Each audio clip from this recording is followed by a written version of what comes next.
it's a very, very sad day for something which I really value for the rest of my life. AR Rahman sir இப்போ அவரோட Twitter அக்கௌண்ட்டில் நானும் என் ஒய்ஃபும் பிரிஞ்சிட்டோம், divorce ஆகிட்டோம் அப்படின்னு ஒரு ட்வீட் போட்டிருக்காரு. பல பேருக்கு மிகப்பெரிய ஷாக்கை தான் இந்த நியூஸ் கொடுத்துருக்கு. ஏன்னா இவங்க 2 பேருமே பார்த்தீங்கன்னா கல்யாணம் பண்ணி 29 இயர்ஸ் ஆக போகுது. அண்ட் நெக்ஸ்ட் இயர் இவங்களுக்கு 30 இயர்ஸ் ஆஃப் மேரேஜ் ஆக போகுது. அதுக்கு முன்னாடி இப்போ ஏஆர் ரஹ்மான் சார் ஒரு ட்வீட் போட்டிருக்காரு. அண்ட் அது மட்டும் இல்லாமல் ஏஆர் ரஹ்மான் சாரோட எக்ஸ் ஒய்ஃப் சைரா அவங்க லாயர்ஸ் மூலியமா ஒரு ஸ்டேட்மெண்ட்டை ரிலீஸ் பண்ணியிருக்காங்க இந்த டிவோர்ஸை பற்றி. So first AR Rahman sir என்ன சொல்லியிருந்தாருன்னு பார்த்தீங்கன்னா, நாங்கள் 2 பேருமே grand 30 years of marriage reach பண்ணுவோம் அப்படின்னு நம்பிக்கையாக இருந்தோம். அதாவது ஏஆர் ரஹ்மான் அண்ட் அவங்களோட எக்ஸ் ஒய்ஃப் சைரா இவங்க 2 பேரும் மேரேஜ் பண்ணி 30 இயர்ஸ் ஆக போகுது நெக்ஸ்ட் இயர். அது வந்து கிராண்டா செலிப்ரேட் பண்ணலாம் அப்படின்னு தான் வந்து ஓப் பண்ணோம். பட் நம்ம நினைச்சது எல்லாமே நடக்கிறது இல்லை. எல்லாத்துக்குமே பார்த்தீங்கன்னா ஒரு அன்சீன் எண்ட் இருக்கும். Even the throne of God might tremble at the weight of broken hearts அப்படின்னு சொல்லியிருக்காரு. ஸோ இந்த மாதிரியான ஷேட்டரிங் டைம்ஸ்ல இதுல ஒரு மீனிங்கை வந்து நாங்கள் தேடுறோம். So the pieces may not find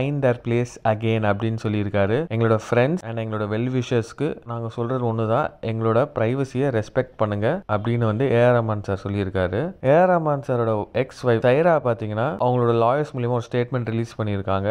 அவங்க என்ன சொல்லியிருக்காங்கன்னா, ரொம்ப நாள் மேரேஜ் லைஃப்க்கு அப்புறமா Saira and her husband AR Rahman இந்த கஷ்டமான டிசிஷனை வந்து எடுத்திருக்காங்க to separate from each other. இந்த டிசிஷனுக்கான முக்கியமான காரணம் எமோஷனல் ஸ்ட்ரெயின் இந்த ரிலேஷன்ஷிப் அப்படின்னு சொல்லியிருக்காங்க. 2 பேருமே வந்து ரொம்ப டீப்பா தான் லவ் பண்றாங்க.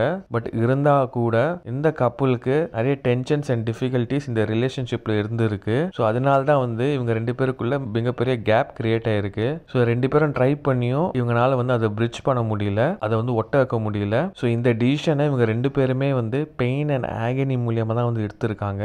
இதனால இவங்களோட பிரைவசியை வந்து ரெஸ்பெக்ட் பண்ணுங்க, இதை வந்து பப்ளிக் கிட்ட கேட்டிருக்காங்க. இப்போ இவங்க 2 பேருமே வந்து டிஃபிகல்ட் சாப்டர் ஆஃப் தர் லைஃப்ல இருக்காங்க. ஸோ இவங்க 2 பேருக்குமே வந்து பிரைவசி கொடுங்க அப்படின்னு வந்து சைராவோட லாயர்ஸ் வந்து ஒரு ஸ்டேட்மெண்ட் ரிலீஸ் பண்ணியிருக்காங்க. ஸோ நீங்க இதை பத்தி நினைக்கிறீங்க அப்படின்னு கான் பண்ணி வீடியோ பிடிச்சி லைக் பண்ணுங்க, ஷேர் பண்ணுங்க, மறக்காம வீட்டாக சப்ஸ்கிரைப் பண்ணிட்டு அப்படி இந்த பெல் ஐக்கானையும் கிளிக் பண்ணுங்க.